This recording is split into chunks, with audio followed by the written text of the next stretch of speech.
Continue. I love you. So there was a bunch of kung fu fighting, and that's where that song was written. It's literally in Psalms. You can go look it up. Okay, so kung fu fighting, except he's still scared of public speaking. But Pharaoh wasn't. So he's like, nah, fam, you gotta stay here. And Abraham was like, nah, fam, we don't want to stay here. And so he's like, I'm taking my people and I'm leaving. And Pharaoh was like, what was the name of Abraham's brother? I don't know. It was like Who did the public speaking? like Tarshish or something like that. I don't remember. It was like Tarshish, yeah, or Shabbat. That wasn't that. It was Tarshish.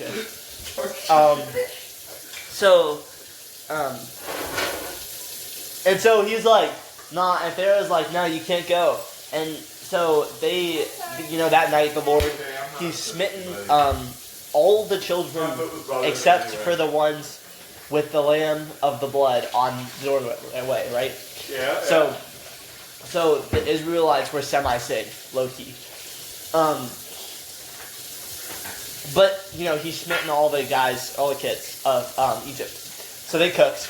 And Pharaoh was like, nah, you can go, fam. We don't want you here anymore.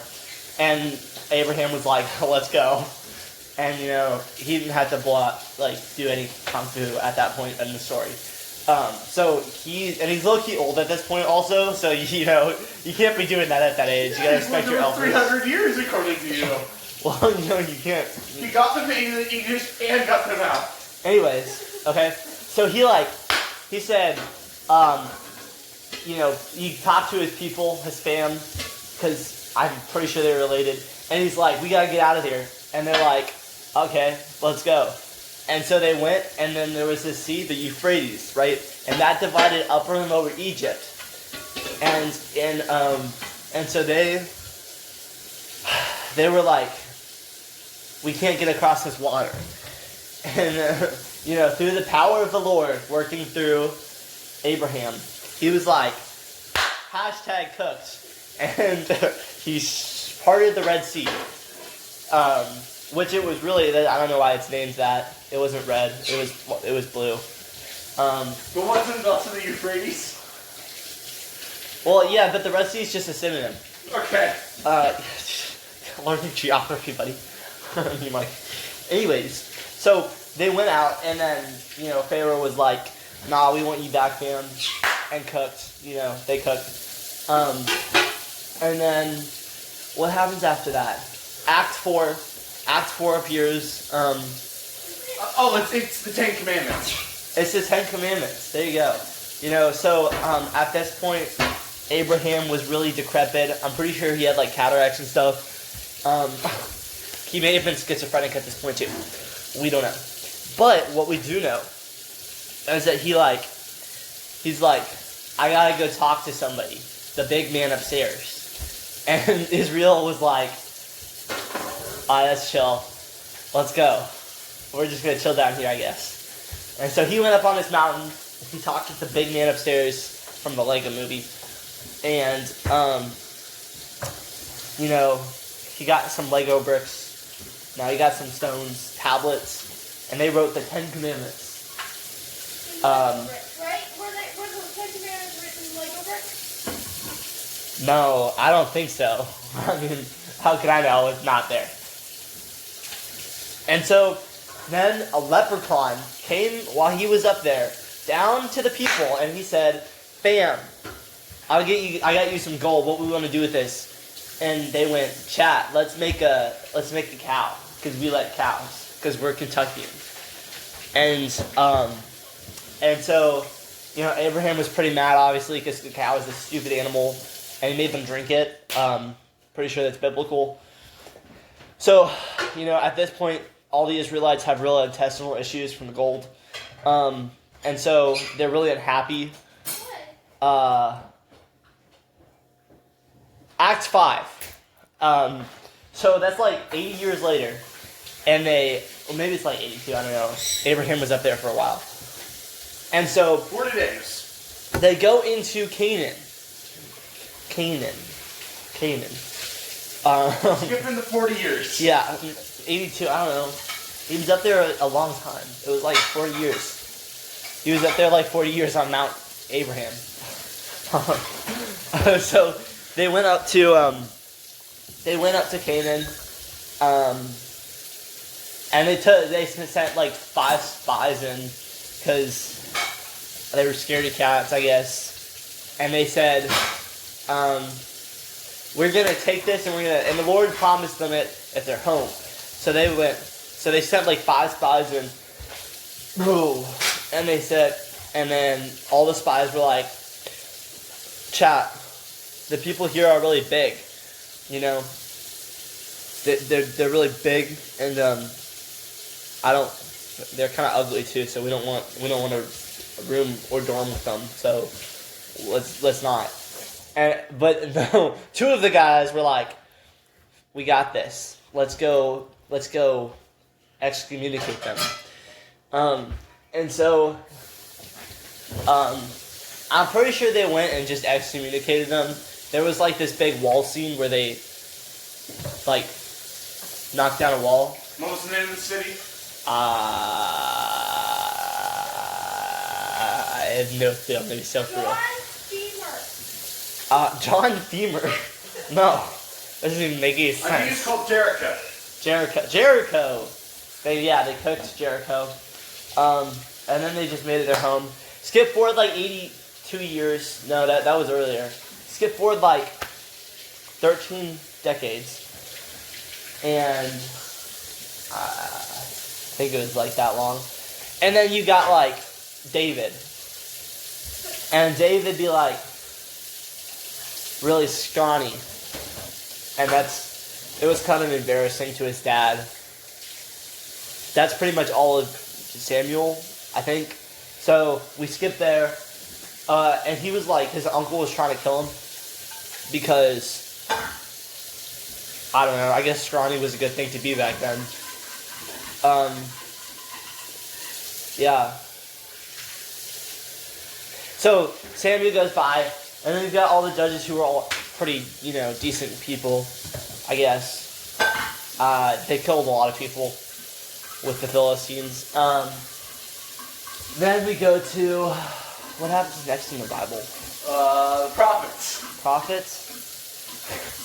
Well, at this point, the fam, what we like to call the fam, which is just FYI for Israel, a lot of children.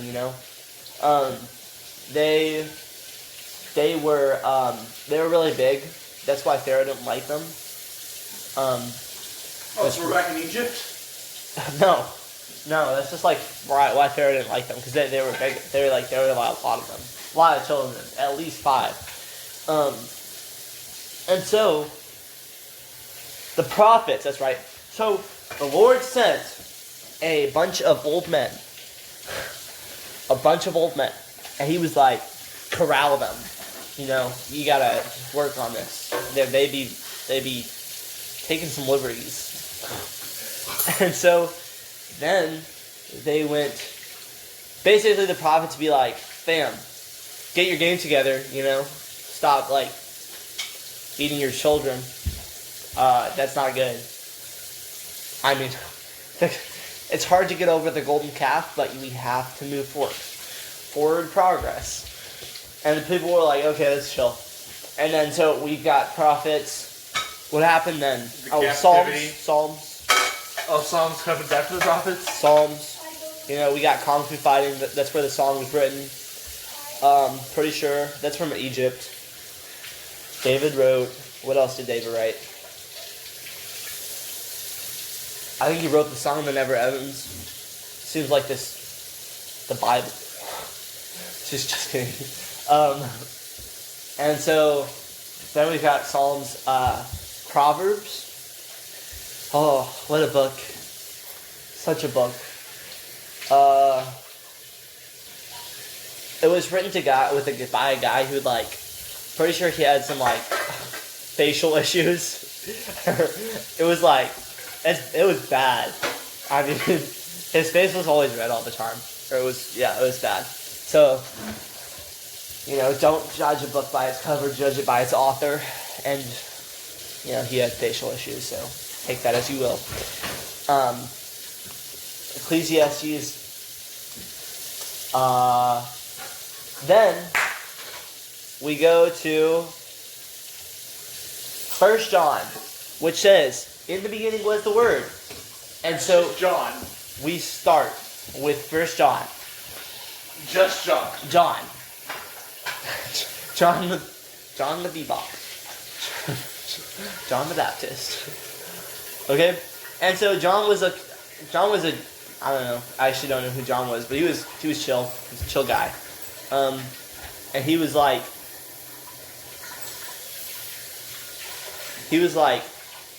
yo, we gotta have, like, we're kind of cooked. The Romans cooked us, like, in a lot of ways.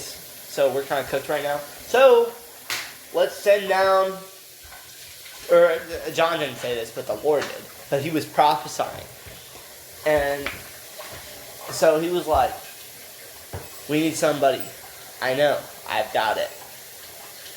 We're going to get... I low-key don't think I can do this part without being, like, super blasphemous, so I'm going to stop there. I don't want to say anything that's going to, like, strike me down with lightning. Okay. Professor Bennett, Yeah. can you retell the beloved story of Zacchaeus in Genesis and the heavenly beings? Well, I guess. I already told that. It took a while. No, I'd love to hear it. So, in the beginning, on day one, well, this is the start of the story. Day one, you know, the Lord was like, bam, planets. Day two, bam, fish and birds. Day three, bam, Adam and Eve. Day 5, he made a garden for them. And day 8, he rested. And it's pretty much the big story. And then, you know, they were like, yo,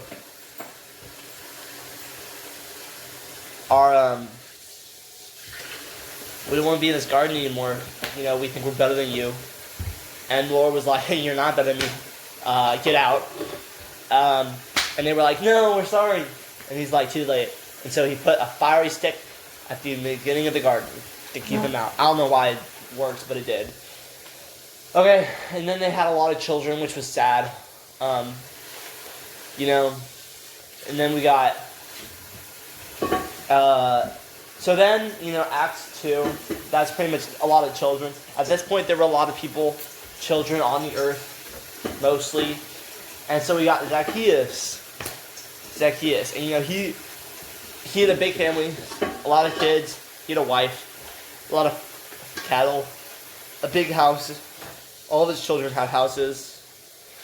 But they were all bad people. All his children were bad people. And so is his wife, which is sad. But, you know, that's just how life works, I guess. The wand chooses the wizard. And I guess that's how marriage works, too.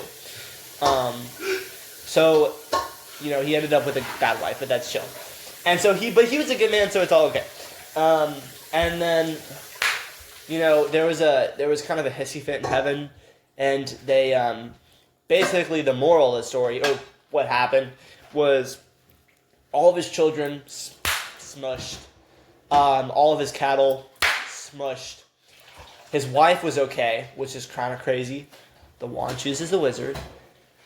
He was smushed, but he survived. That's why he's a wee little man. And so and Zacchaeus was like kind of, I don't know how such a good guy had such bad friends, but his friends came to visit and they're like, it's your fault, Zacchaeus. He's like, no, it's not. And they're like, yes, it's your fault. You did something bad. And he was like, no, I'm a good person. Leave me alone. And they were like, atone for your sins. He was like, go away, you're bad people. And then so, you know, that happened. They left. And his wife was like,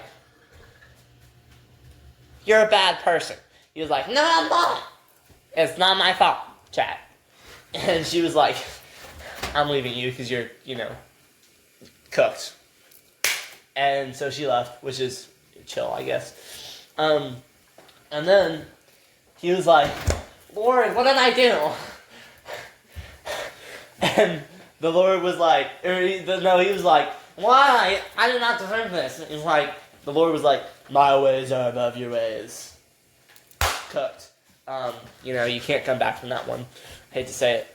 But moral of the story is that he had a bunch more children, and I don't know how that works, but he did. He got really rich. I don't know if his children were better people. I mean, we have the Lot story, so I don't know. But yeah, that's basically the moral of the Bible. Okay. Thank you, Professor Bennett. Do your chores. I'm still eating.